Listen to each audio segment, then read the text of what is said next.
Gái lớn gái chồng, ông bà ta nói thì luôn luôn đúng chứ đâu có sai. Em ơi ngày mai theo anh về Vinh Nhi. Hai bàn tay trắng anh sẽ lo lắng cho em hết đời. Yêu em nên anh mới lo.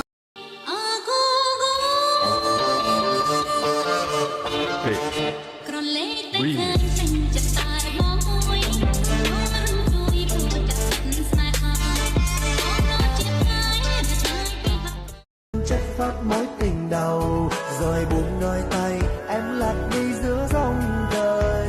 Ở tuổi thanh xuân đôi mươi em vẫn dịu dàng hoa rất tươi, nhưng chắc em không nghĩ đến một ngày cánh hoa ban lúc tay khi em tỉnh giấc cố gắng làm mờ đi vết son còn vương trên môi em của tôi. Khi xưa anh vẫn đã yêu như thế, anh yêu một người đã ước thề anh vẫn sẽ chờ đợi em, cầu mong sẽ quay về. Hãy cô mà nhận ra anh yêu thật lòng hơn tất cả, vì anh luôn xa thứ tha em đây mà.